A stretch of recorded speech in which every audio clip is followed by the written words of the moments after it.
Audience as usual today. However, we are still live and it'll be an engaging conversation. So with that said, I would like to introduce our guest for this evening. Tonight's talk is about Fintech and Economic Inclusion, and it'll be a very interesting discussion. So I'll start from my immediate right. Edison Sumner, he is a commercial diplomat and the Edison Sumner Firms, a diversified Bahamian consultancy specializing in commercial diplomacy and offering services in international trade and investment promotion and facilitation. Mr. Sumner currently serves on several boards, including as the chairman of the National E-Commerce Advisory Board. He's a member of the National Economic Recovery Committee and the deputy chairman of the Bahamas Entrepreneurial Venture Fund. Next is Gravette Brown. Gravette is a dynamic, results-driven corporate entrepreneur with 20 years of global investment and operational experience.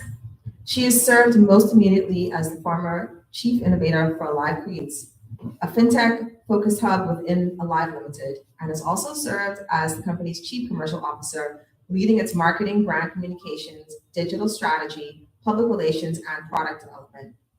Gravette is also an accomplished emerging markets investor with experience at the World Bank and JP Morgan throughout Europe, Africa, and the Americas. And to her right is Shaqueno Portor. Shaqueno Portor is the deputy manager of the currency department at the Central Bank of the Bahamas. He oversees the operations of the financial market infrastructure unit to support the stability, safety, functionality, and efficiency of systematically important financial systems in the Bahamas, like the bank's central bank digital currency, the $1. So can we give our guests a round of applause, please? So as I mentioned, tonight's talk is about Fintech and Economic Inclusion. There's a lot of talk about Fintech, not only in the Bahamas, but around the world. And the Bahamas itself is in a wave of fintech innovation. But the question is, and you hear it a lot, I'm sure, in your own circles, is this bridging the divide or creating a new type of digital divide in the country? So with that said, we can get started. But first, just basic housekeeping. We will take the first 40 to 45 minutes to, or maybe 30 minutes to have a conversation with our panelists, and then open the floor to questions. It is very much an organic conversation, so you can feel free to ask questions. Our panelists are great, and they will definitely give you some good advice or answers for whatever questions you have. So with that said, let's get started. And anyone can answer the question. So, okay, so let's open up with a general question,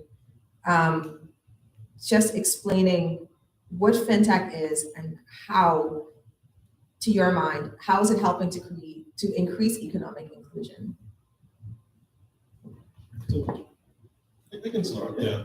So fintech, which is short for financial technology, refers to the use of software and digital platforms to provide accessibility and cost-efficient ways to conduct transactions.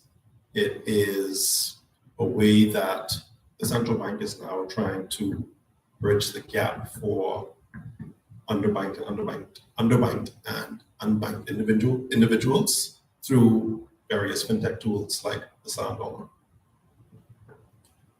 Thanks. And just to add to that, and I think the definition speaks for itself, as Shaqueno has said, there are so many different iterations of financial technology. So the $1 is working on that unit of currency to facilitate it here in the Bahamas. But then when you think about the software that can be developed, there's a lot of software opportunity in things like insurtech, which is just payments and insurance, or just traditional merchant-based payments, or any number of other points or things. And just to make the jump from Shaqueno's point about the point of all of this for the central bank, how does that actually help those people who tend to be on the other side of the economic divide? Well, it gives them more inclusion into the digital economy, because whether or not we know it or not or accept it, every time we order something online, every time we use our credit card or debit card to pay for something, we are actually participating in the digital economy. And those folks who are currently unbanked or underbanked don't have that access without some of the tools that Sandollar or the other software platforms that are created with financial technology actually provide. Just before you jump in, Edison, so you both mentioned the term underbanked. What exactly does that mean? Yeah, so those are individuals who don't have access to basic financial services, so they have to use other means of payment, of getting access to cash, for example. So individuals who don't have a bank account, or individuals who have a bank account but don't use it, we use other means of transferring money from person to person. And just to explain some of the consumer behavior behind those choices, because those are choices, right?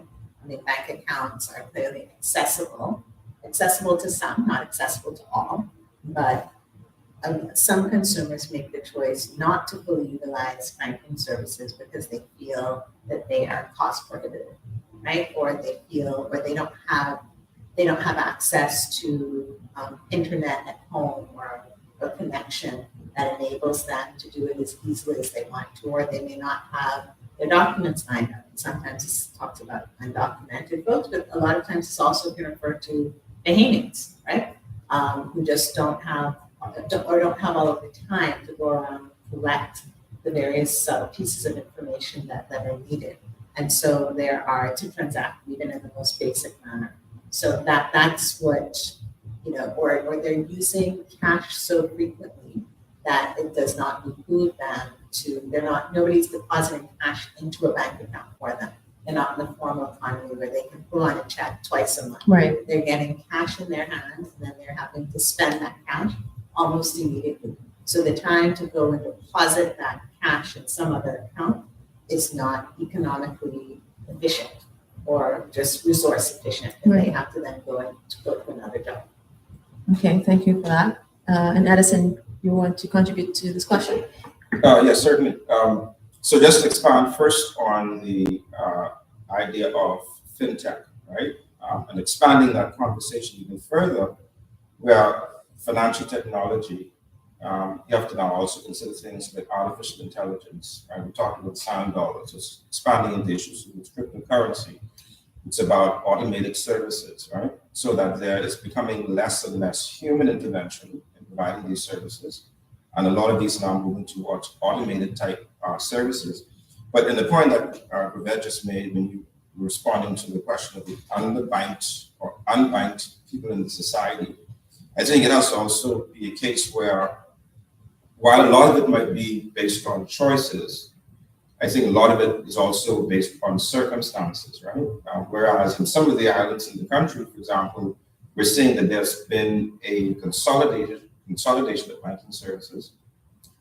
In some islands, the banks have completely removed themselves from the islands. Right. And because that has happened, it is now driving people who before now didn't even know about fintech, or they might be using it, but weren't familiar with the terminologies that they use. All they know is that, well, I have access to a debit card, or I can go into a kiosk somewhere and be able to transact a financial transaction or otherwise.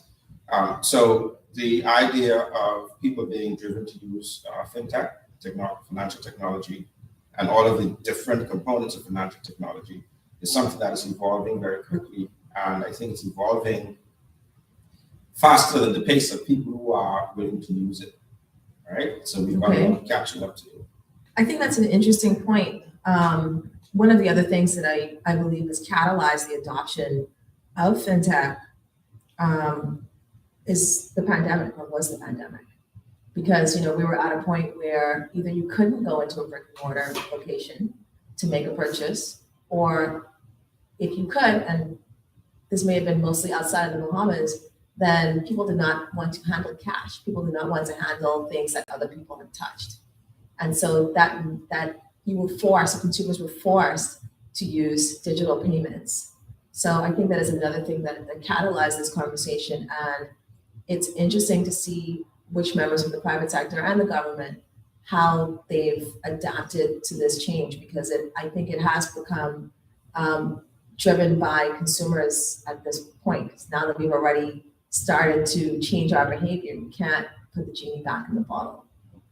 I think the behavior actually, yes, and that's why I said the circumstances it's what's driving a lot of our actions and behavior towards using financial technology.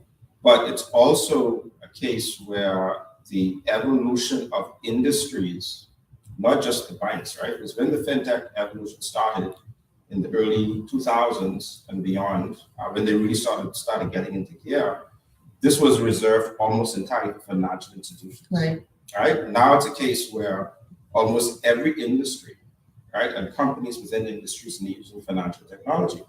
And we're finding that even in the banks, the insurance companies, other non-financial services institutions are now driving their customers towards financial technology, right? Because the reliance on cash is now dissipating. Right. People don't want to handle that cash anymore. In a lot of cases, not all, because there's still some places who only accept cash. On the consumer side. On the consumer side. But it's being driven, I think, more by institutions. And the behavior of the consumer is adapting to the institutional evolution and inclusion policies of getting people onboarded. Because, if I go into a place and I don't want to use a card, in some cases, it's almost impossible to do business now without having the card Right. or some online access to an account. So a lot of that behavior is being driven by industry. I think it's not just initiating by the consumers. I agree with that. I think it's also driven by industry. And again, I think the pandemic really pushed a lot of businesses, I would say, especially in the Bahamas, to adopt it. Yeah. And now that they were put in a position where they were more or less forced to do it, then you start to realize the operational efficiencies of it, the high cost of handling cash, and the convenience, Yeah. right? So I think then it does tend to drive on the institutional side from that way, but also driven by consumer behavior. Shaqueno, you had a comment? Yeah, so I just wanted to say, at least from the central banking side, we started to look at the digital currency years before the pandemic, because when we took a look at the financial landscape of the Bahamas, like Edison said, we saw commercial banks leaving the Family Islands, which increased these unbanked individuals who don't have access to financial services. So we had to begin to think of a way to create a solution to provide affordable access to the basic financial services like paying and receiving for goods and services. And that's where we came up with the idea for our central bank digital currency. So the central bank of the Bahamas was actually the first central bank in the world to release a digital currency. So the pandemic, in our case, actually negatively affected our push for adoption for this digital currency, because we weren't able to go out and go into communities and teach about financial literacy and digital literacy and provide us education on what the sand dollar is and how persons can use it. But I do agree from a broader perspective, the fintech industry was helped by the pandemic. So to your point, does that say something about an existing digital divide? Because you mentioned that the team from the Sand Dollar was not able to go out into the community, but if it's for a digital product and you're not able to communicate that fully on a digital platform, does that actually lay bare the fact that there is a big digital divide, especially maybe in those for those underbanked and unbanked markets? Yes, exactly. So that's one of the biggest challenges with the adoption for the Sand Dollar is the digital divide, the infrastructure on some of the islands. So there was a lot of challenges with trying to get persons to, one, understand how to use the technology, the differences between, for example, a central bank digital currency and a cryptocurrency, and it's not easily facilitated through online means, because you want to get in front of these persons and speak to them and sit down and have a conversation to say, hey, this is how we can use the Sand Dollar, this is how it can benefit you. Yeah. So I think, just to add to that point, I think one of the essential components of all of this, when we have this conversation, we talk about the digital divide and what's needed for the population at large really adopt the sand dollar, we're really talking about, your mode of access. And right now, the mode of access in the digital economy has been debit or credit cards, right? Which are generally things that are used by the middle class, upper middle class, the wealthy. So when you look at some of the new mobile money operators, which are, using sand dollar as their lingua franca, like their mode of transaction, their transaction payment feature, that is sand dollar, and they can do that using their mobile telephones. So your debit card becomes replaced for everyone, in fact, by your mobile phone. And that's like an instance of, technology leapfrogging, because if you think about what are you really providing, you're providing access to your money. You don't need to provide access to your money. You can use a card. You can also have a card that's linked to an app on your telephone, and you can just use that phone because you're always walking around with your phone.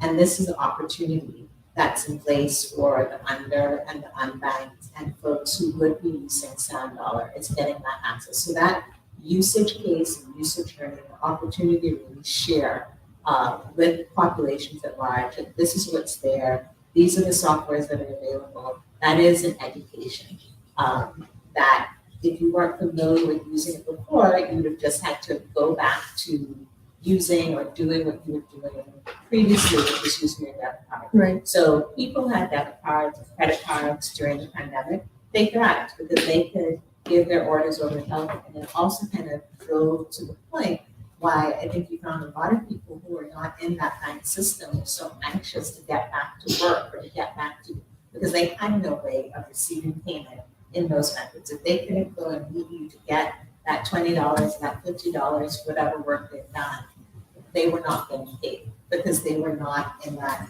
There was no way for me to just send you your $100 on my Scotiabank account because they don't have it. Mm-hmm. So it's I think that is that opportunity that mobile provides to kind of leapfrog the future it's really important.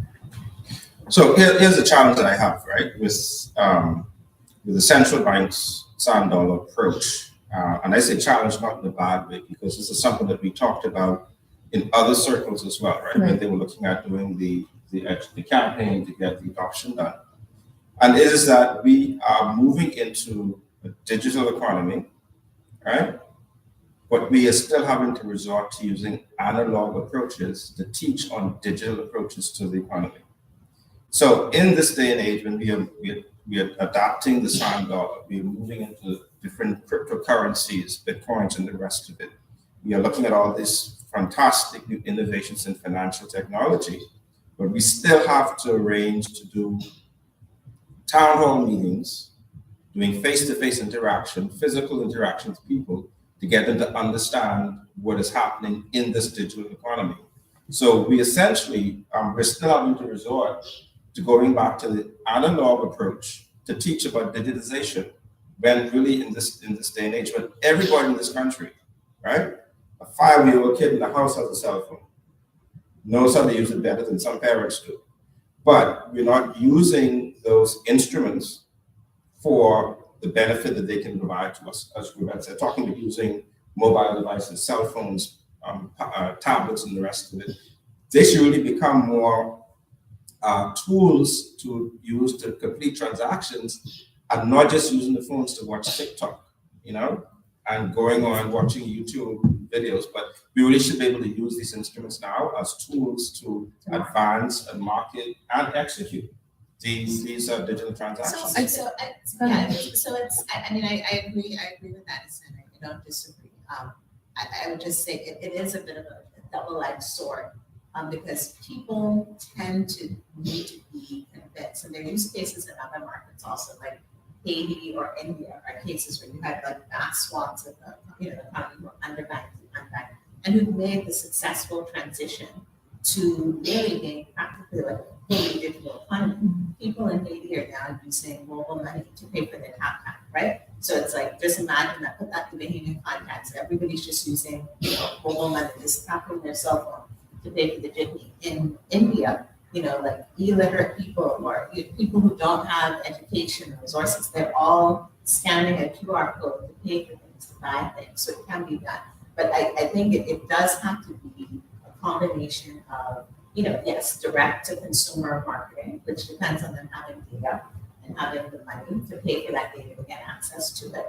Although it is very effective, but that initial trust conversation, that initial trust barrier, generally has to be done with that kind of mano contact, going in the communities, letting people know. In this case, post FTX in the Bahamas, they have signed all of this not crypto, that it's Bitcoin is, on the way back up. But, back a few months ago, that, yeah, it's not Bitcoin. Your money isn't going to disappear. It is backed 100% by the central bank. So it's how do you overcome that initial suspicion, that initial distrust that people always have to any new technology or any new product or device, and convince them. If you convince them just by sending them a text message, you probably have to convince them. You send them a text message, you meet them where they are, at church, or the community, wherever. You send them another video link. They see you, then they get to learn a bit more. Then they start to download. So it's all of those things coming together, which I think is key. And so there probably could have been some education to Edison's point, even if you're independent on that, on that state, which you could have benefited from. But it really has to be coming from introducing new technology, new products in this market. It has to be a full marketing speak 360, above the line, no holes barred, no man left behind sort of endeavor. I think it also depends on where you see your early adopters.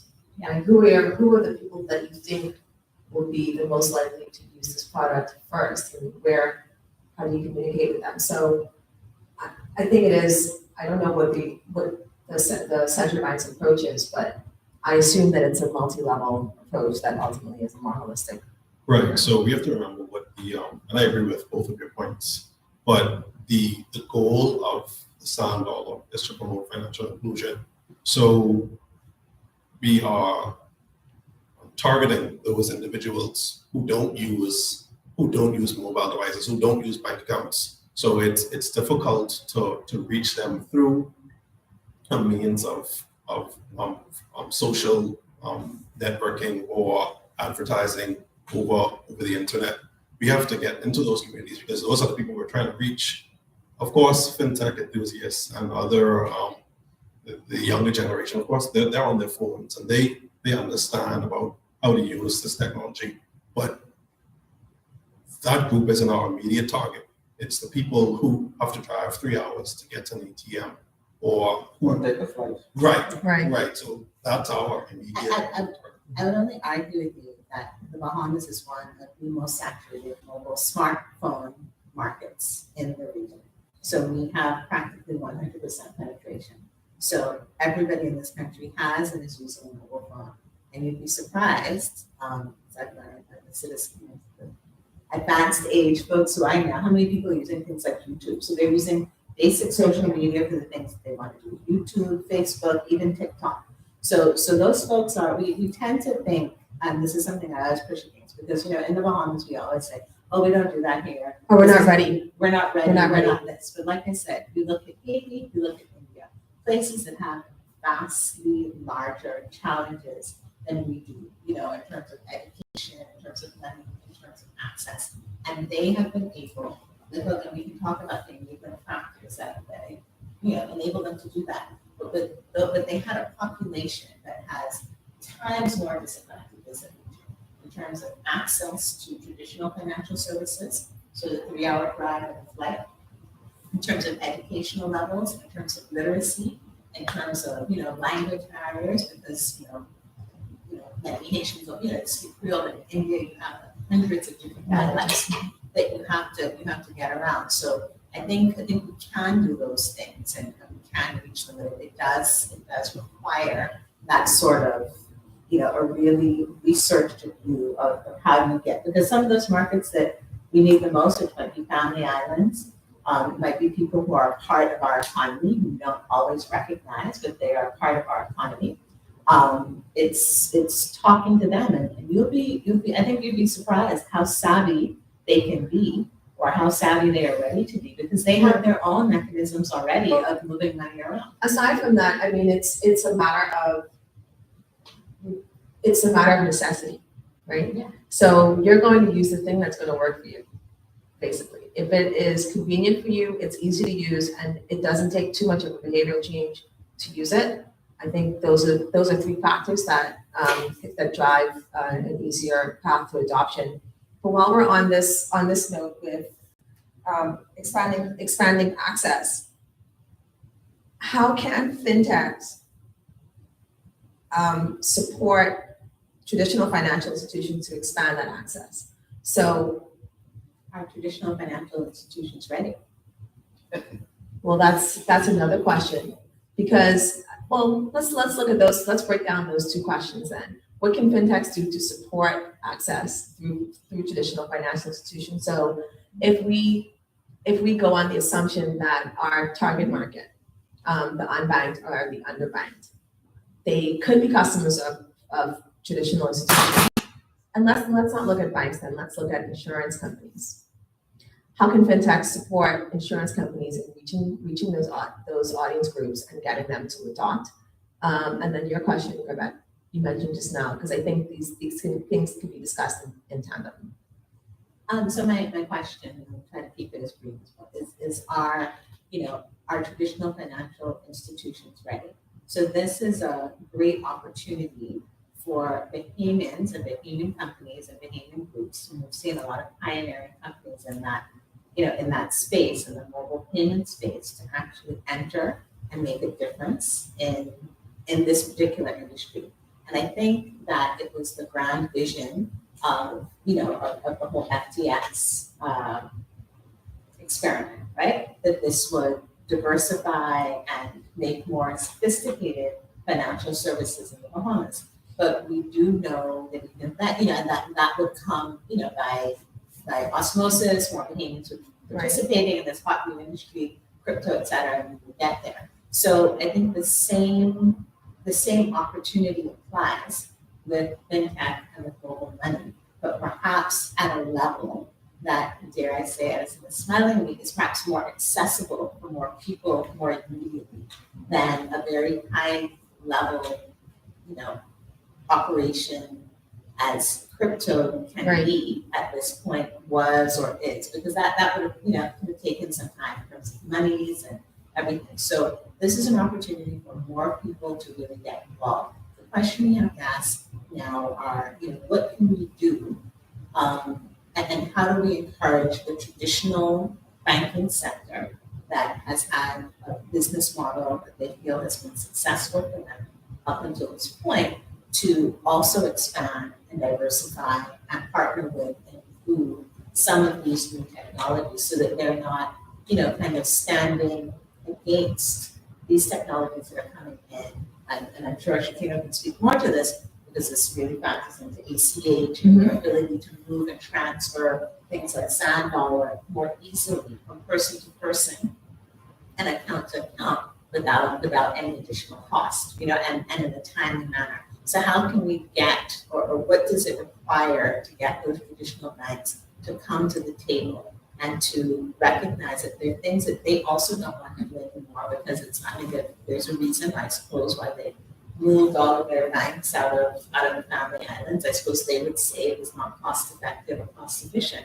So how do you partner with newer emerging technologies, which is what eventually happened in the US, right? Because the US and Europe were in a similar situation some years ago, and then the banks started to play ball, with like the Cash Apps and the Venmos and the Zelles as perhaps the most integrated of the mobile money platforms of all. And how can we do that in the Bahamas, so we can actually create a homegrown, Bahamian, advanced, sophisticated financial services industry in much the same way as happens not just in Haiti or India, but if you look throughout Africa, West Africa in particular, Nigeria, Senegal, this is where we have these global unicorns, these billion-dollar valuation money management companies who are doing this, and it's an opportunity for everybody in the sector. So not to see these groups as the enemy, but rather as a cousin, who is helping you to get to the next level. Yeah, exactly. I mean, I look at it in terms of, for traditional financial institutions, at the moment, I don't see where they find any incentives to do that. But I do have a question for Edison, and that's related to policies that can be created to encourage fintech startups, right? Because I think that a part of that incentivization for traditional institutions is increased competition within the industry. So as the chairperson of the National E-commerce Advisory Board, do you see any connections between policies that enable fintech entrepreneurship and driving the shift within traditional institutions so that we can have a broader adoption of that? And Shaqueno, I'd like to also get you to weigh in on that as you try to increase the adoption of the sand dollars, sort of what's been the conversation with the commercial banks in terms of that adoption, because that's an integral part of that process as well. So first, a couple of things. I chuckle at Gravette, I heard our expression of calling a company an experiment. That was funny to me. I know. And secondly, for disclosure, the e-commerce advisory board has been largely inactive for the last year or so there's not been a lot going on there. But we did, though, when we were very, very engaged, Donovan, Moxie, and I wrote a policy paper that we were commissioned to write by the then Minister of Finance, Junior Minister of Finance, Kwesi Thompson, Senator Kwesi Thompson at the time. He asked us to write a paper on looking at this whole idea of financial inclusion, the digital economy, and all of that, right? So we wrote a paper, presented to the government, and it had a number of recommendations that we made to the government on how they were able to use policy, regulations, practices, etc., to improve the whole digital economy of the country, which included financial technology and included bringing or dragging along the various financial institutions. So to tie that answer into your last question, right? I think that in my mind, the question for me would not be how can fintech support these financial institutions. It's more how can the financial institutions support the development of fintech, right? Because when you talk about all these companies coming in now with the new startups, the traditional establishments who are now starting to migrate themselves into the new digital economy, into the new fintech evolution, the rules of the game are changing, in that the rules that govern some of the traditional financial institutions are evolving to the state now where those rules are becoming obsolete. So you're finding regulators like the Securities Commission, Central Bank of the Bahamas, and other regulatory agencies are now having to adopt and develop new regulations to accommodate what's happening.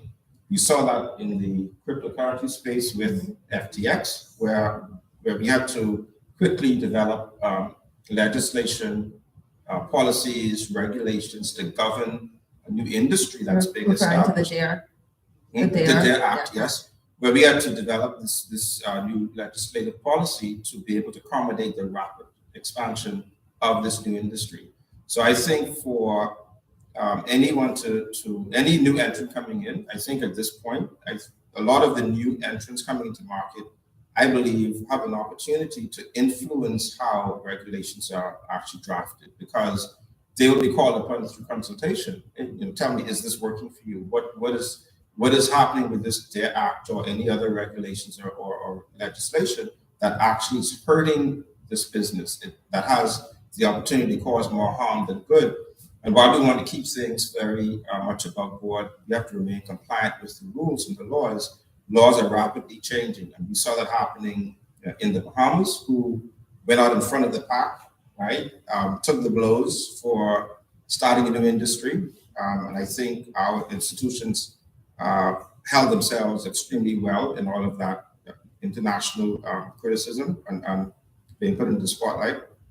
But it also, if you look at other countries who are now adopting and moving their technology forward, all of them are now going through processing. Listen, we had rules that were implemented 2 years ago And because the industry is moving so rapidly, we've got to now go back and revise those rules Right. because of all that's been happening. So the regulations and the legislation, I think, are going to be ever evolving. This is not going to be those kind of cases where we're going to look at precedents from 80 and 100 years ago, right? When the banks were really starting to come on stream. This is something that every 3 to 5 years, you're going to see some evolution happening with our regulations. Okay, Shaqueno? Sure. And just to the question you asked on how can fintech support the traditional financial institutions? Well, at least from the Central Bank of the Bahamas, for our sand dollar, we offer white label solutions to financial institutions or payment service providers, money transfer businesses, to allow them to take the sand dollar app, sand dollar wallet, and brand it how they see fit. So we offer for example, we call it a sovereign wallet, and they can take that and brand it and put whatever enhancements or features that they think might cater to their target market or to their clients. And also we share our infrastructure with these institutions, so they all transact on our sand dollar platform, so they don't have to pay any cost to maintain or any errors that happen in the environment we resolve. So that's one of the ways we support those financial institutions. And we're talking a lot about the, And I'm sorry, Oh, go ahead. maybe you can also talk about the ACH transfer opportunity, and if that's new coming. And Right. that So also facilitates interaction between traditional banks and mobile money products. right. So we Central Bank last year we completed the enhancements with some legacy payment services like ACH and RTGS, the real-time settlement system. So we're able to link your sand dollar wallet to a commercial bank account. You're able to send funds from your wallet to your commercial bank account through, for example, the ACH. Or sorry, the real-time. I know we're And using the vice term versa. ACH, but can you explain what that is, please? There it is. Sorry. Okay. Right.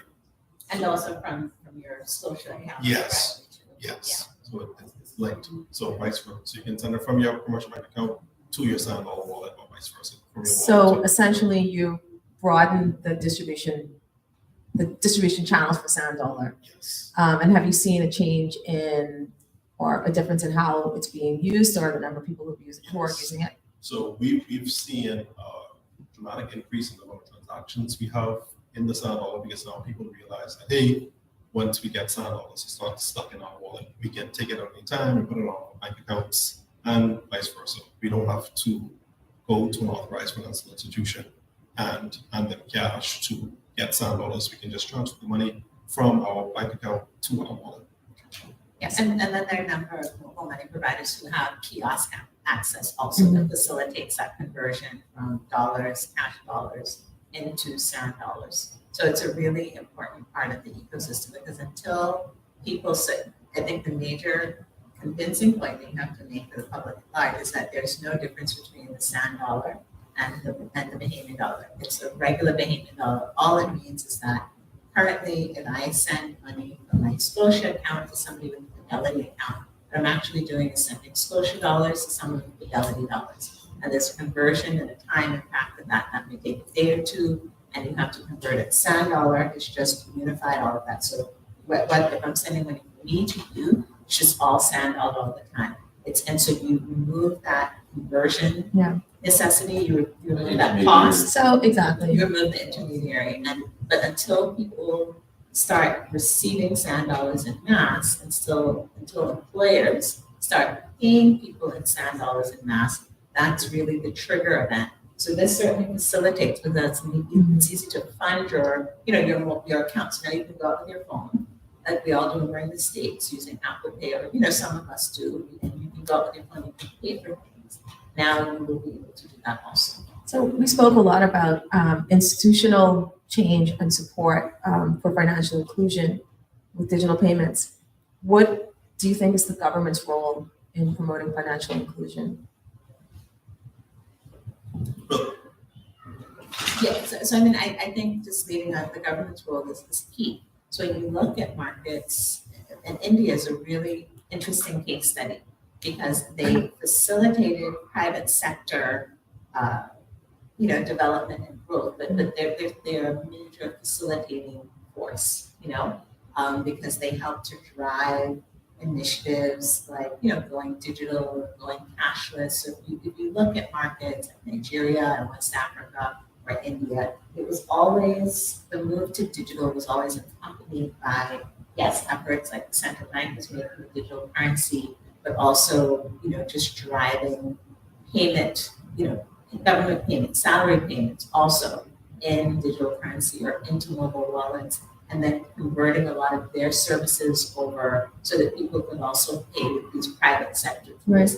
And so just and helping again with that marketing or information agenda, which is really so important, right? Because people want and they deserve security, right? That they want to know that this new venture or scheme, because they're all new schemes, and I say that with no disparagement. We should be trying new things. We should be pushing forward, right? Some things will work and some things won't. But people want to be assured that their precious pennies and dollars that they have It's the are not going to endorsement disappear into the ether. and the security. And that's an important part of it. I think the other component of the government support is the development and or creation of industries that can provide that infrastructure, right? So if there is government, if you're being paid and your salaries can be paid, your utilities can be paid using, for example, sand dollar, well, then you're going to have different companies, entrepreneurs that pop up that have services that facilitate that and provide services that expand that infrastructure either to the underbanked or the unbanked, or create new services, right, as a result of that. So I think that on the one hand, there's a lane for entrepreneurial development. And on the other hand, I think in particular for us as an archipelago, and we mentioned that in some of the family islands, there are no commercial banking services. What do you do when somebody's visiting that's coming from a country where they're used to paying with their phone? They may not have B-dollars. They may not even have US cash because you don't really have cash anymore. And they have to pay for a service, right?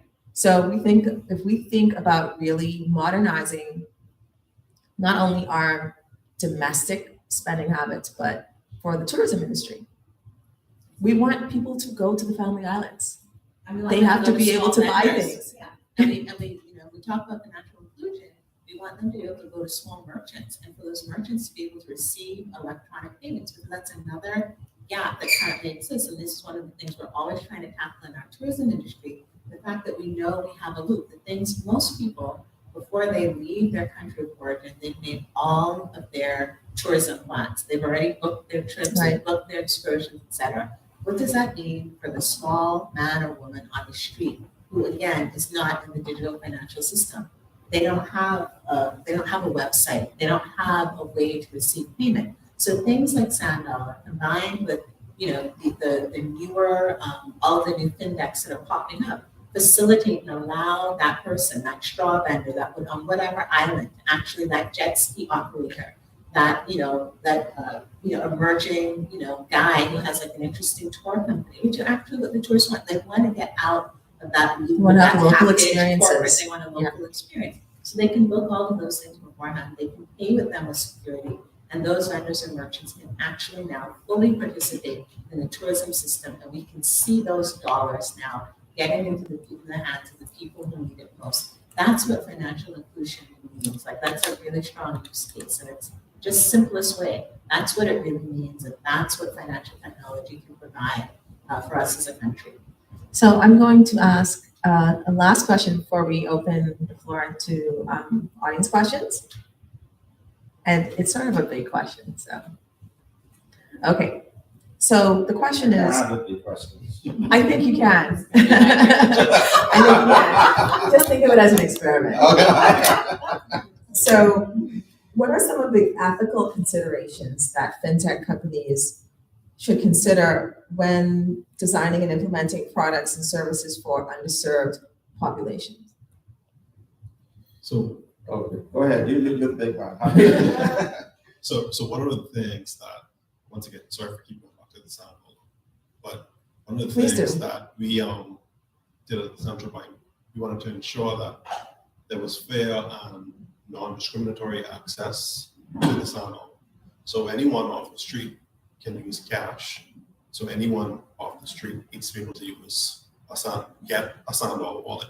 So this is why we created different tiers for the wallets. We have 3 tiers. Tier 1, anyone can get. You just need a name and no ID, nothing's required.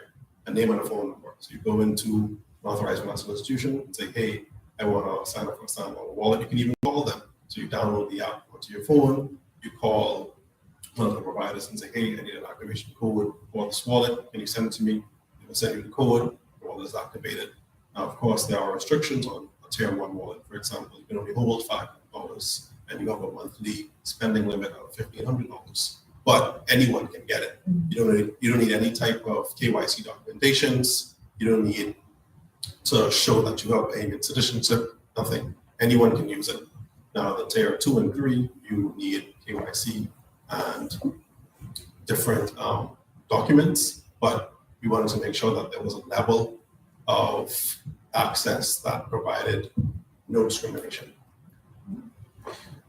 So thank you. And on the back of that, I think you asked about ethical behavior, Yes. right? I think one of the things that would concern me as a consumer when it comes to ethics in business for financial transactions is that as a consumer, I should not, and this is, I think, going to this point, I should not be forced to use a certain mechanism for payment. I should not go into an entity, an enterprise to conduct a transaction and be told that either I use the $1 or I use Island Pay or Canoe or something, or I can't get the service done. All right. In our society, we're moving towards, I think, rapidly towards more and more digital adoption, but cash is still king in many of our communities, in many of our transactions. So I think one of the things ethically for me is that if I walked into an establishment and if all I have on me is cash, there's no kiosk left for me to go and buy and upload a $1 wallet, right? My internet is down. I have no data. There's no kiosk, there's no bank.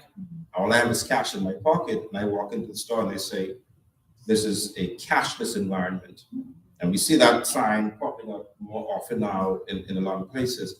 So I think it's, in my view, and you talk about the question of just general ethics and that business line, I think it's going to be a case where you cannot force someone to use. But is that a question of unethical behavior? It is. Let me tell you why it is. So, Yeah, because you are now, it's heuristic, right? It's a bias that you are now nudging someone to do or not to do something, right? And the nudge is really a level of influence, whether it's subliminal or if it is overt or if it's right in the face.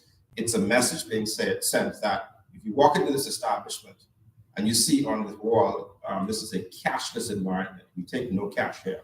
That means that either I have to go and find a place where I can buy, a $1 wallet or download or something, or for that institution, they've just lost a customer because all I have is cash on me. So in my mind, that's an ethical behavior. It's a heuristic, it's a bias, it's a nudge in a direction that the consumer is not expecting.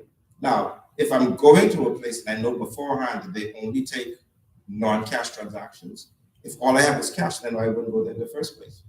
But on the other hand, it's also limiting the amount of clients that you can get until they're able to adapt properly and migrate to a digital experience. And I think Edison is 1,000% on deck, on the nose with those things. And I think you will see as this industry develops, and we already see, right? So we already know that the models that are most successful are models that are fully interoperational. And so there are businesses, there are fintechs who are fully interoperational. Mm-hmm. So it means it doesn't matter. I mean, one of them is definitely, some action with the things that we've been developing. But it means that whoever comes in and uses that POS, whether they have a Canoe wallet or whatever, once they're using $1, they can transact on that wallet. That's a common currency. That because $1 is a common currency, and they made it easy because that's what merchants want also. Merchants, just like they don't want a bunch of POS machines, they don't want a bunch of Visa, RBC, Commonwealth, they want something that can process. And you see this in the US also, they want one machine that can process everything, one technology that can process everything. So I see this more as challenges to be solved and differentiating factors because it is going to fall out, and everybody's looking. Fintech is also something that's very easily duplicable, across markets. So it's really prime when we talk about, behaving industries that can be exported. This is one that can be exported, because thanks to Sand Dollar, I don't think we've all fully caught on yet, but thanks to Sand Dollar, it gives us in this market and these companies a tremendous advantage against anything else that's going on in the Caribbean, for instance, right? And to some extent, Latin America. So it's a huge growth opportunity that we can take advantage of. The second point that Edison made about, how do you manage that divide? So that also comes down a bit to resources, because any fintech worth its salt and trying to do this in this market right now, you have to couple technology, software, and you can't just take it off the shelf, because the best software and the best technology, has to be a bit native. It means you have to develop it. You can't just buy a white label and try to say you'll be a fintech provider in this day and age. You have to have programming and development capacity on deck, on land, on island, so to say. And you also have to have those transitional arrangements like the kiosk network and other things that can facilitate that. And then, yes, you also have to have the opportunity, you have to be realistic, because it is a transition to get to cashless. You can't do it all at once. It can be very off-putting to consumers if they feel like there's no space for me, or I haven't quite decided yet that this works for me, or I still, just want to, it's better if you lead a horse to water, right? You don't make them drink. And that's what, from a marketing perspective, what we want to do with consumers also. You want them to realize for themselves the advantages, because people do it very quickly, because cash is expensive and it's inconvenient for consumers and for merchants, and so let people make that count themselves. I understand. I think that for me, it feels like a little bit of a stretch to say that it's unethical not to accept cash. I mean, that may be kind of the stage of the industry at the moment. But all right, so let's. So I take your point. But but that's not, just to be clear though, let's not just focus on the not accepting cash. The unethical behavior to me is forcing someone to do what they're not prepared to do, whether it's only taking cash or not taking cash at all, or only using Sand Dollars or some other means of payment. So it's really about, again, it's heuristic, right? It's about setting a bias, and it's about nudging someone in the direction that they were not prepared to go, and they now. But one can make that choice, right? The capitalist society. But one can make that same assessment with financial institutions that are saying, we don't want you to come inside to go to the teller. You Then have to take this transactions. Then they're unethical Well, as well. okay, Right? this is a little bit of a. But let's look at it, right? I mean, just. Is it unethical?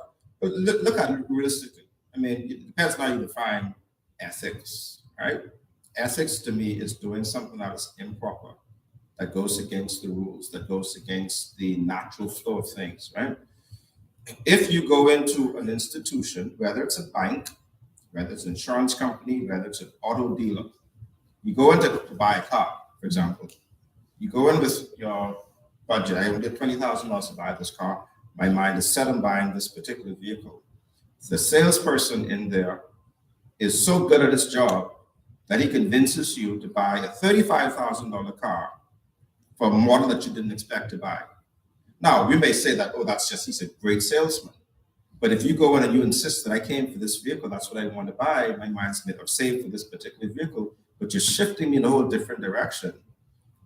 It's the same kind of principle, in my view, right? So as somebody in marketing, I think that that's a great salesperson. The unethical part in that transaction for me would be if that same salesperson, all things being equal between two customers, they made a decision to offer one person a particular price or a particular rate for the financing based on a condition that does not determine their ability to pay. For example, their gender or their ethnicity. That's unethical, right? But that salesperson's job is to upsell you. That's really what their job is. So then you can go into the whole area about whether, marketing is an ethical field because you're trying to change someone's mind and get them to spend more money. I'm sorry we got on this. So, I but get that's an interesting point. But I would like to open up the floor if anybody has any questions, and your questions may be either related to any of the current topics that we have, or if you have another question about fintech and economic inclusion. Go ahead. Jordan, would you just share this mic?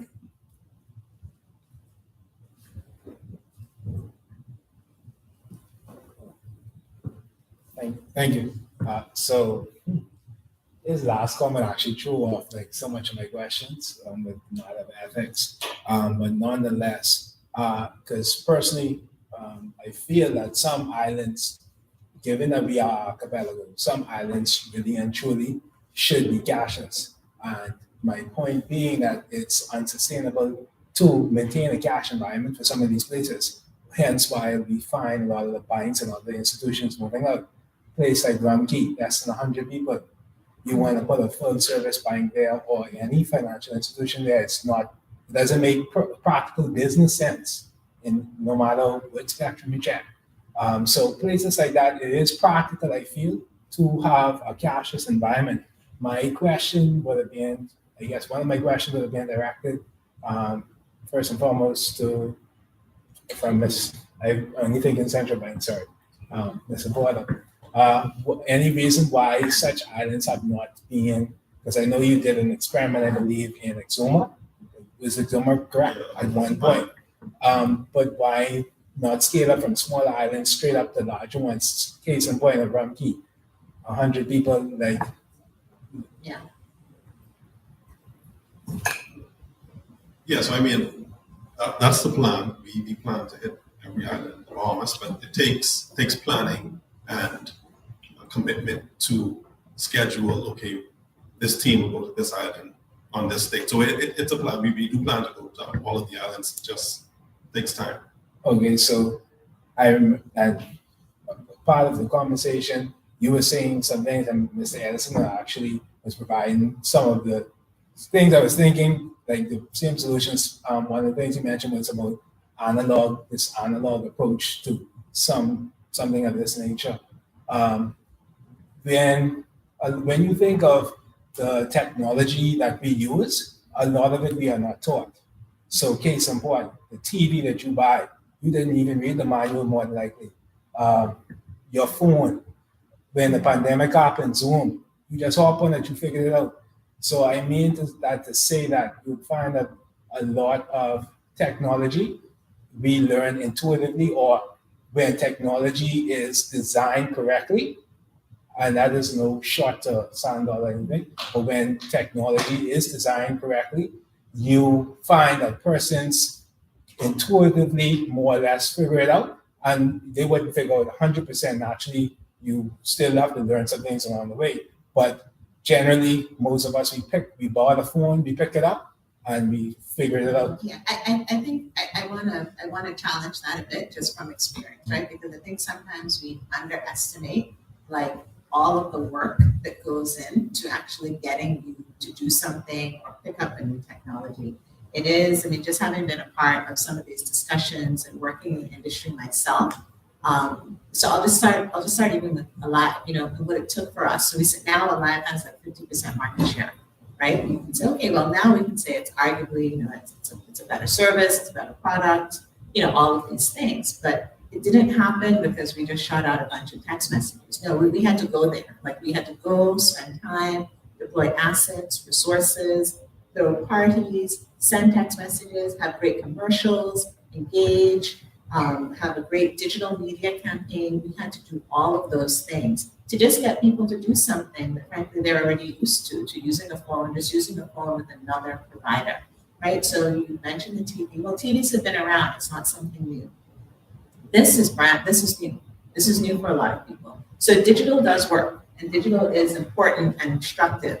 But I think what the central bank, has just been grappling with and doing it all is having the bandwidth and the capacity and the internal capacity, the internal marketing machine, because actually the central bank's job and function and what they are best at, they're not a marketing house, right? They're not necessarily a marketing shop. and they have been trying to work with the industry to join forces on that marketing, on that educational campaign, so that they can push that out, because that is what it takes.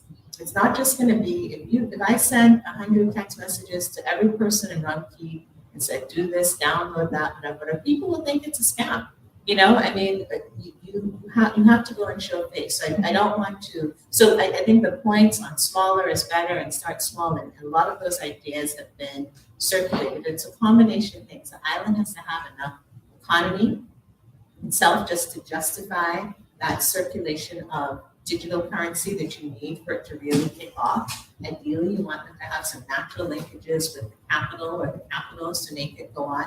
There have to be merchants in place who are also on board, the island managers, administrators. You need that ecosystem of things to all be working in concert, and to talk about the pre-work and the planning that it takes to bring a whole island live, which is certainly what I think all of us in the industry are trying to do. But those are just some of the work and the prep and the planning that goes into making that happen. And so it looks from, you know, the layman's view, it just looks like, oh, it just looks very easy. But you have to have all of those players and stakeholders on board, vested, understanding what they get out of it, why it's better for them, why it makes sense for them, and hearing it. Sometimes people need to hear things from their mouth, you know? I mean, why should somebody switch from BTC to a live or live to BTC? They need to believe that this woman or that man, I feel like I can trust them. In the Bahamas, that's what it comes down to, you know? So It's beyond just here. I mean, that's a general principle, particularly for any type of service, but I think even more so when you're talking about finance, right? You know that saying that we love, God making plenty more people, but ain't making no more land. Like, if you think about the real meaning of that, that means like you can trust what you see and what's in your hand. And in this particular instance, we're asking people to change that whole belief system and to trust something that they can't see. And it's something that is a high risk thing for them because you can lose something that you work hard for. So the trust factor is a major condition. And there's also the idea of the behavioral change. And that's on the merchant side and the consumer side. If you're used to using your phone or your technology in a particular way, and then there's another product that's asking you to change how you use that bit of technology, even though it may be a small jump for some people like, if I can't feel it in my hand, I'm gonna wait until other people adopt it. Yeah, where does it go? What happens if I don't have internet? Is my money gone? So I hear you, but I still disagree on the basis that I think, one, you underestimate the Bahamian people. And secondly, we talking about fintech and speaking from a digital aspect, realize that if this is the speed that we are moving at in the digital economy, then we're constantly be left behind. Case in point, in the States, companies, startups, look how quickly they escalate to you mention them unicorns. Look how quickly they escalate. Mm-hmm. Case in point, I know, and the perfect example, something like Uber. Uber, you are jumping in the backseat of a stranger's car. Okay, so I say that to say that is something like very foreign, something unusual, but realize now they pretty much have the share of the entire US. So I love the passion on this point, and I completely agree with you. I mean, I agree with where you want us to get to and how quickly you want us to get there. I just want to offer up some, I think all we're doing here, I think that no one is disagreeing with the fact that it has to move quickly, but the environment, the market you have in the US that facilitates those sort of things. So there are dozens, if not hundreds of things that are in place in the US that are not at all in place here that facilitate something like Uber getting going. Do you know how many companies have tried to start an Uber-like service in the Bahamas? I saw a couple. It's well over 12. Okay? Do you know what the single greatest impediment is to starting it? The taxi cab union. Okay, so what does it take to dismantle that? And I'm not placing any blame in any government because successive governments have grappled with this, right? So we're not going to enter into. I don't want to give Edison pause to chuckle as I try to navigate difficult waters. But what is the government contemplating when they're doing this? It comes back to the licenses. So we can sit. So it's all well and good to say, yeah, we should just dismantle all that, make it easy. Yes, but that is all tied to political outcomes and different things. Also, do we have a venture model in this country that facilitates investment in new assets? We do not. I mean, many have tried. We haven't quite. We have some smaller initiatives, but the things that it takes to fund this sort of marketing effort, this is not small money, And so I'm not at all underestimating the Bahamas. I mean, when we first came out as Alive, people told us if we didn't have scratch cards, that nobody would buy it. And we went immediately to apps and we went to, online. We started doing all those things. You got people to do it. But I'm telling you from experience, what it takes to get people to do that, it's not just sending them 100 text messages. Like you have to be up front and center. So it is possible, but just be cognizant also, and it will be done. And we are trying to do it. I think the bank has taken a huge, almost before it's time into doing that. But you also have to be cognizant of all of the little bitty things in the ecosystem that are necessary to make it happen. So I love your answer. Thank you. I just have, and that actually segue to my final point. In that now that we are entering or becoming more digitized, entering in the digital economy, it's because of it's realized that the more digital we become, we are exposing ourselves to more capitalistic nations. So hence the US and everything else. Now you find that there are thousands of ways to get money out of our country to these other countries, but very limited ways for us to have it. And even when it comes to us, say, expanding on a level where we can compete with these nations, you mentioned things like, say, the taxi cab union. And Jason, like, any institution of those magnitudes, if Amazon was started, I would get killed. Uber, killed. Like, these things would not survive in our jurisdiction because of the politics and et cetera about it. But realize if we put ourselves on a global playing field, realize that we only going to be more the I can say the consumers on that playing field as opposed to any participant. I think one of the things is that I just want to make this point. We should also be cognizant of the fact that we are at a very, very early stage, right? We're in the nascent stage of our digital economic development. And one of the things that Gravette mentioned is the venture capital that is behind some of the names that for digital economy, like Uber and Airbnb. They had the funding to do that, right? We're at a very nascent stage. So the existing infrastructure and industries and unions that they may hinder the progress that we could be making. I just feel like those are going to phase out just over time. So we do have certain challenges that are in place, but I think with a decrease in the technology curve, with a change in just generational change, it will happen. But I think that it will happen at a slower speed. And the other thing too is that we are risk averse, just in general as people. My opinion anyway, we tend to be more risk averse than say people in the US. I'm generalizing, but you understand what I'm saying. So we are less likely to try something before this critical mass of people who we can speak to say they already did this thing. You have a question? I'm sorry, do you want to say something? No, I was just to round that point up, right? We talk about this, what I call the big box type retailers and wholesalers in the United States. And you would find that I think in this country, and based on my own experience, in the different hats that I've worn in the past and even currently, that you are not going to see any of those really big box type stores in the Bahamas like that, because once they come in, not only the resistance from the taxi union, but you're talking now about literally killing Bahamian businesses, right? There's no Bahamian enterprise that can stand against an Uber in the Bahamas. There's no Bahamian retailer that would stand against a Walmart being placed in the Bahamas. I remember several years ago, when Amazon was looking for a home, I was contacted by some folks and we were talking about potentially, this is a little known secret, that there was a conversation at one point about potentially putting an Amazon in Freeport, right? it would have created a whole new Grand Bahama, right? You're talking about bringing in thousands of people, having it as a hub, all the air transport and the housing and everything that's happening over there. They eventually decided to move up, I think it's Tennessee, somewhere in the desert, right, where they got a new headquarters.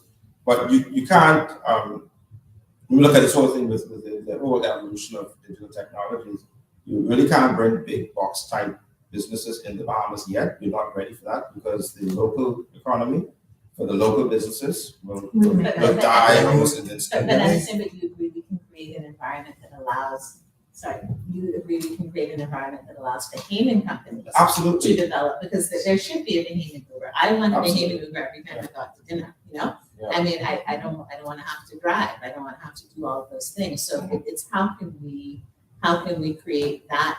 How can we create an environment that facilitates that level of innovation? Yeah. You know, in So even though they are not here physically, they are here digitally. So Well, the Amazon is everywhere, Walmart, right? Airbnb, Yeah. these people are here. and we use that. But there's They're an here. opportunity cost though, right? If you order from Amazon, I mean, these are the differences. If you order from Amazon, you still have to wait for that to be delivered, not just the next day. You have to wait for that to like get here from a different country. Whereas if you go to a store here, you can walk in and get that thing right away. So, But you know, let me start to expand this one before you get that point. But here is a part of those e-commerce companies that none of us have, I don't think, ever really taken into consideration, and this has to do with the central bank. Every time you order something from Amazon, they got to prove that payment going out of the country. That's a foreign currency exchange, right? We just go on Amazon, we spend, we buy. My wife is watching, stop it, right? We spend, we buy. And you spend $1,000 in a month, and you think, oh, I just spend $1,000 to buy stuff from Amazon or eBay or somewhere else. Now you've got to pay that bill. That's a foreign exchange transaction. That's affecting their foreign currency reserves.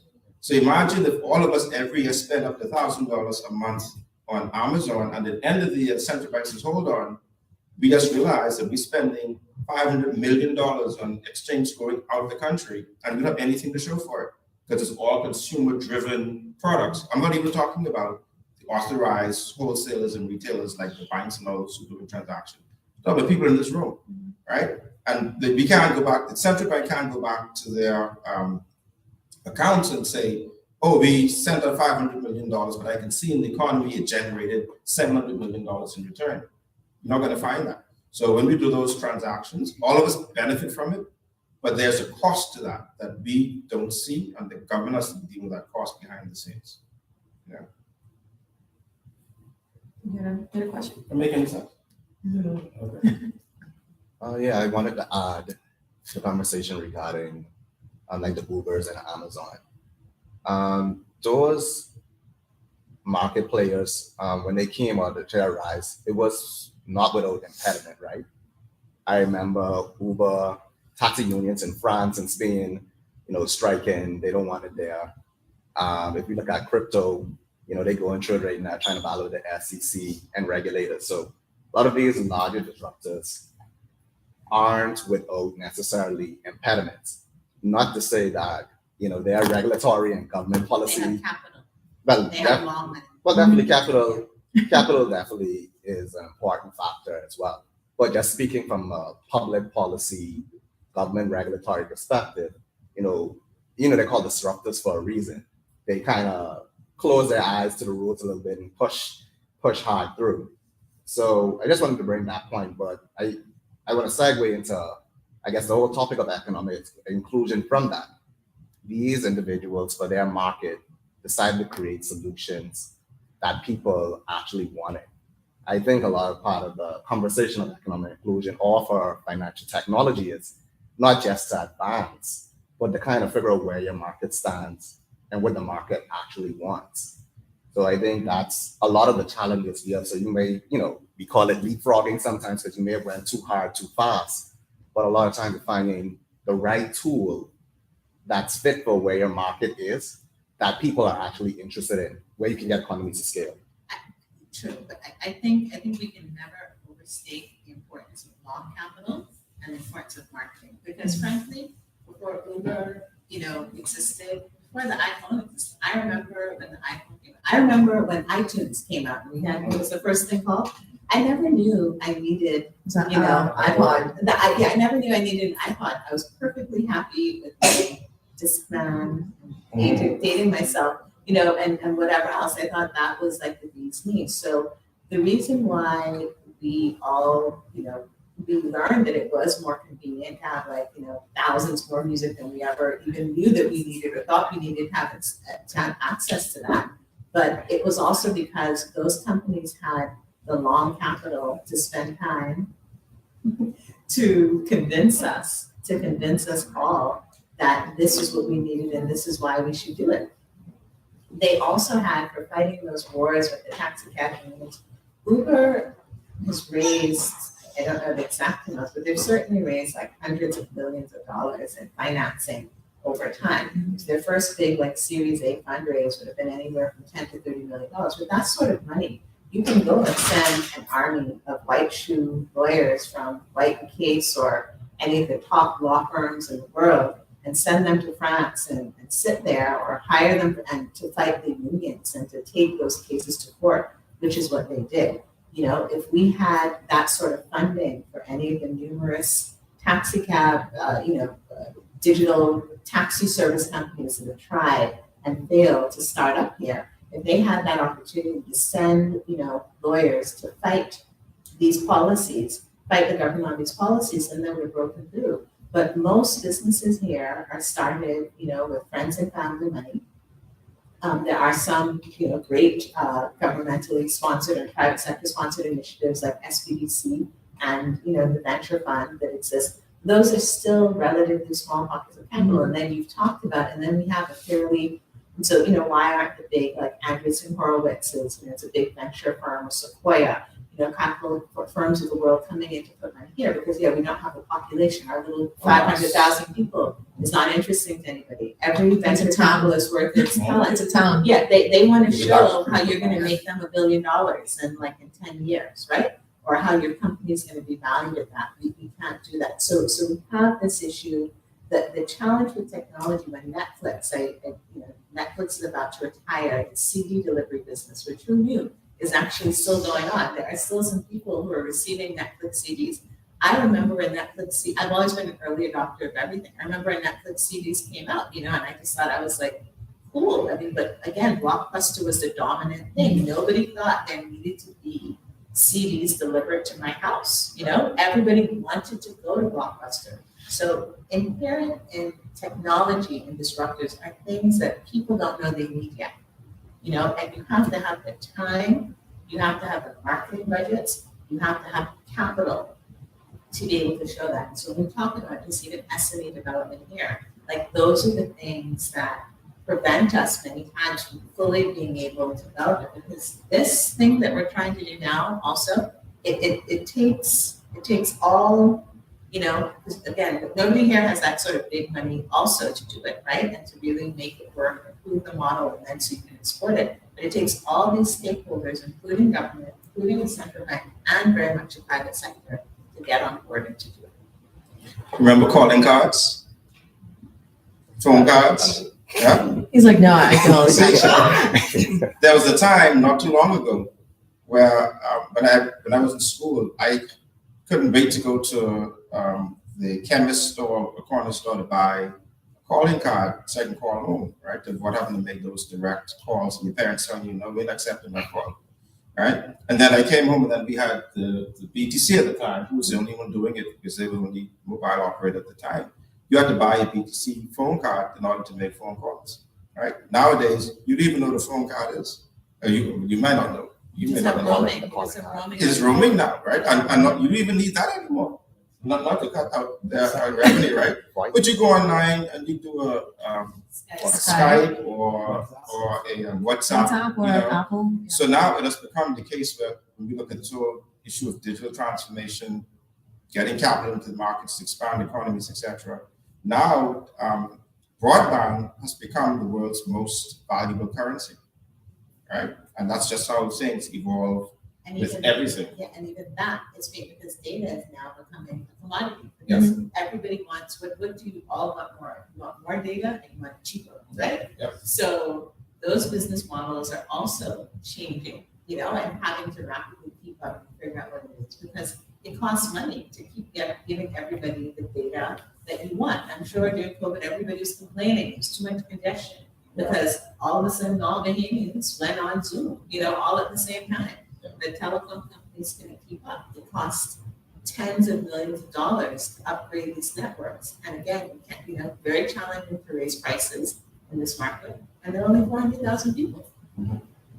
Which rate, sir, while you go, just to point to that, right? We talked about this issue, but you asked earlier about what can the government do, right? And I think that point is an excellent point. The point that you raised about Ragged Island only having 100 people. And the question is now, are we now looking only at economies of scale, right? We're looking at a return on that capital investment, or is it now where the government has to step in to say, yes, there are only 100 people on that island, but there are 100 people on that island who need access to infrastructure. They need access to telecommunications, they need access to electricity, etc. Whether they build it themselves, as they have done with their solar plant, or if they were to go and build their own satellite radio systems, whatever it may require. But there are 100 souls on that island who need to be connected to the rest of the world. This is the challenge of governments worldwide, right? I think in the US now, in the rural areas, they just have regular internet because of Starlink. But this is a challenge, and it's a real challenge for us because we have a small population spread out across landmass that's not connected. So, these are questions that the government needs to make some tough decisions on. It is not economic, I can tell you. Being there, it's not economic to provide phone services in Ragged Island at all. It's barely economic. Any utility, Yeah. electricity, telecommunications, 100 people, it's just, It has to be seen as an essential service. yes. Even though it's not economical to do it, it still has to be seen as an essential service, and that's what the government has to come in. In a lot of cases, to subsidize. Right, cost because of that's infrastructure. definitely going to be a loss no matter how you cut it. But isn't that the nature of disruption itself, right? Like you mentioned yourself, Starlink. So if you want to go set up a pole, run a cable 1,000 miles, your methodology may not be cost effective for this particular use case.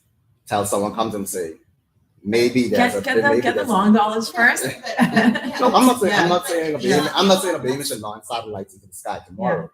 But that is how he was able to do it, right? Right. So we were all sitting around being like, why does this man, why couldn't he just take the Twitter money, sit down, right? Before it was Twitter money, it was PayPal money. That's where he made his initial billions, right? But he didn't. He just said, no, I just want to shoot a rocket into the sky. And I'm sure initially he was just like, no, I think we should see what's out there.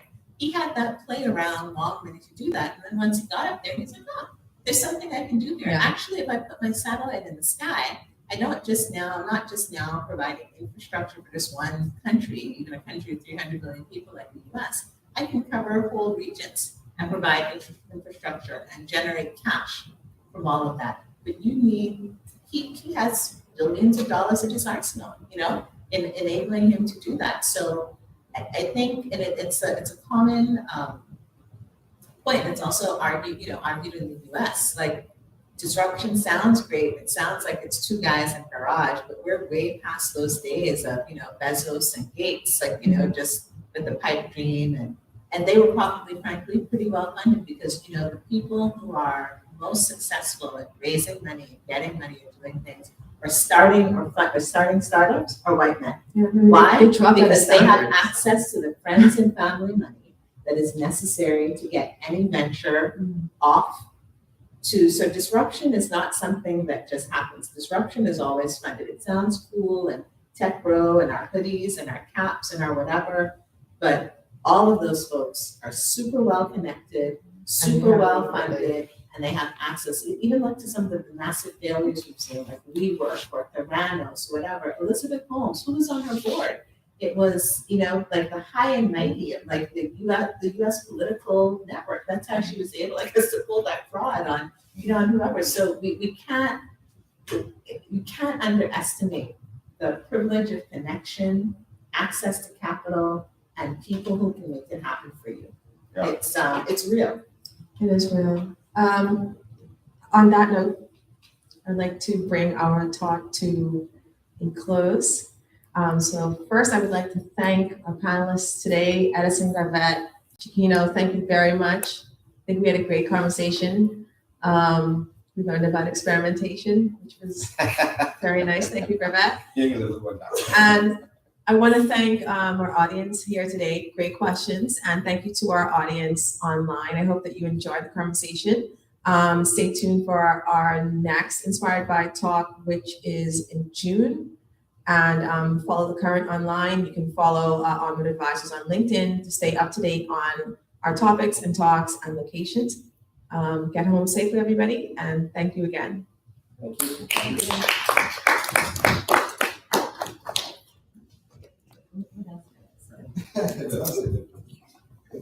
That was very great.